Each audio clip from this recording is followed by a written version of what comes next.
बिस्मिल्लाहिर्रहमानिर्रहीम। अस्सलाम वालेकुम दोस्तों, आज हमारा फैटनिंग का दूसरा मरला स्टार्ट हुआ चाहता है, बैक ग्राउंडिंग। तो बैक ग्राउंडिंग स्टार्ट करने से पहले, उसके मतलब बताने से पहले, वीनिंग के मतलब जो कमेंट्स आए हैं, जो पार्ट 1 था उसमें वीनिंग बताई गई है और ये पार्ट 2 है, इसमें बैक ग्राउंडिंग बताई जाएगी। तो वीनिंग के मुतल्लिक साजिद भट्टी साहब ने ये क्वेश्चन किया है कि अगर काफ स्टार्टर दिया जाए तो उसमें अगर जानवर को कब्ज़ हो जाए तो उसका क्या इलाज है, कि उसकी क्या ट्रीटमेंट है। तो काफ स्टार्टर से यकीनन कब्ज़ तो होती है, थोड़ी बहुत हो जाती है इससे। तो उसके लिए जानवर को आप गुड़ खिलाएं, और अगर शीरा आपको मिल जाए तो वो एनर्जी के लिए भी बहुत अच्छा है, आपका एनर्जी वाला मसला भी हल हो जाएगा, और साथ साथ जानवर को कब्ज़ वग़ैरह भी नहीं होगी।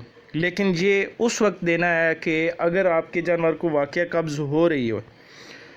तो वैसे अगर आप देना चाहें तो अच्छी चीज़ है, गुड़ जो है या शीरा वो एक अच्छी चीज़ है, लेकिन देखते रहना चाहिए कि कहीं मोशन तो नहीं लग रहा है कि आप शीरा और गुड़ ज़्यादा मिक़दार में देना शुरू कर दें तो उसको मोशन लग जाए, क्योंकि छोटे जानवर को बड़ी एहतियात से पाला जाता है।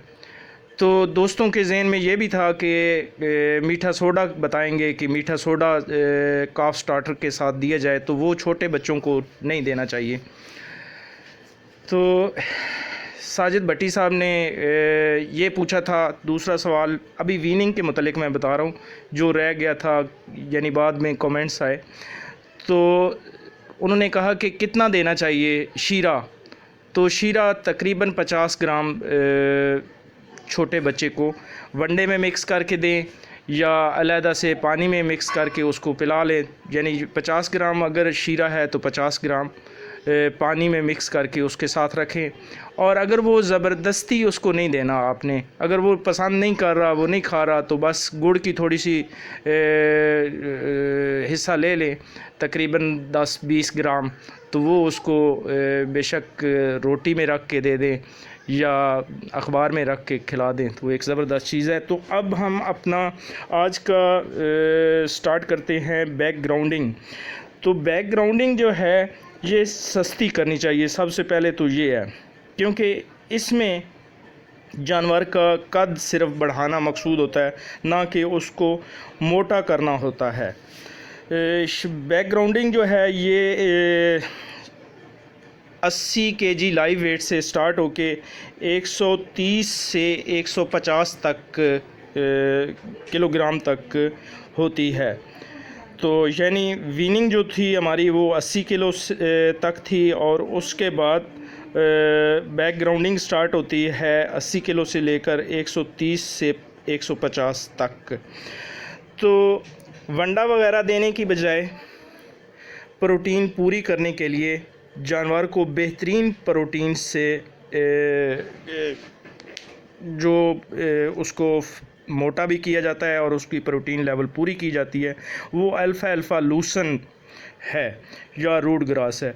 तो अगर अल्फ़ा लूसन मल्टी कट अगर आपके पास अवेलेबल है, या मैं तो मशवरा सब दोस्तों को दूंगा कि उसको काश्त करें, और जिसमें 22% से 26% तक प्रोटीन होती है। इसमें इसका फ़ायदा ये है कि आपको अलहदा से कोई वंडा या इस तरह की चीज़ देने की ज़रूरत नहीं पड़ेगी।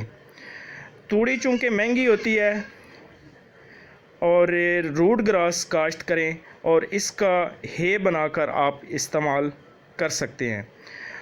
अब आपको हे बनाने का तरीका थोड़ा सा बता दें कि अगर आपने रूट ग्रास काश्त किया है, लूसन का भी आप हे तैयार कर सकते हैं। दोनों का तरीक़ेकार एक ही है कि एक दफ़ा उसकी कटाई करा के उसको एक दिन के लिए रखें ऐसे ही धूप में, दूसरे दिन उसको उल्टा कर दें तो उसको धूप लगेगी। उसमें जब आप देखें कि 15% नमी है तो उसको उठा लें और अपना स्टोर कर लें।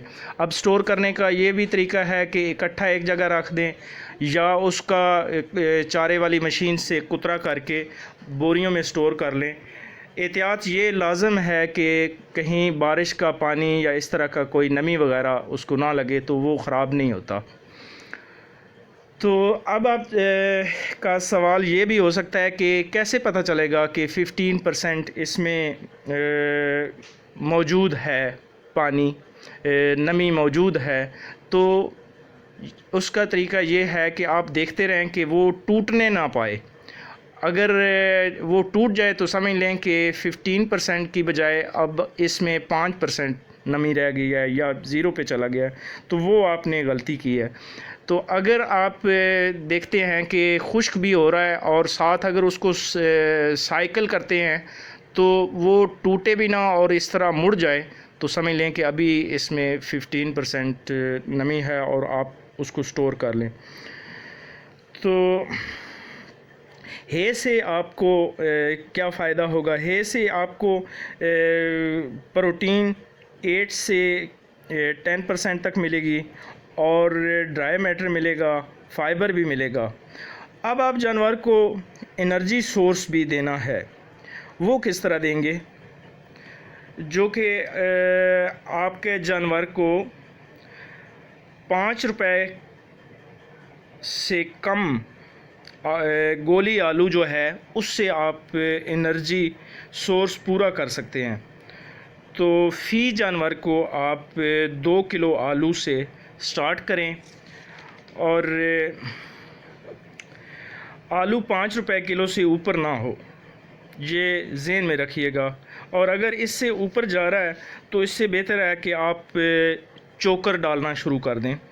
चोकर में यानी फ़ी जानवर आधा किलो, वो अगर आपके पास हे है या चारा है किसी किस्म का तो उसके ऊपर फैला दें फ़ी जानवर आधा किलो, तो वो उसकी एनर्जी किसी हद तक पूरी हो जाएगी। और अगर आपके पास कमाद या गन्ने की फसल है तो वो ज़बरदस्त है बैकग्राउंडिंग के लिए।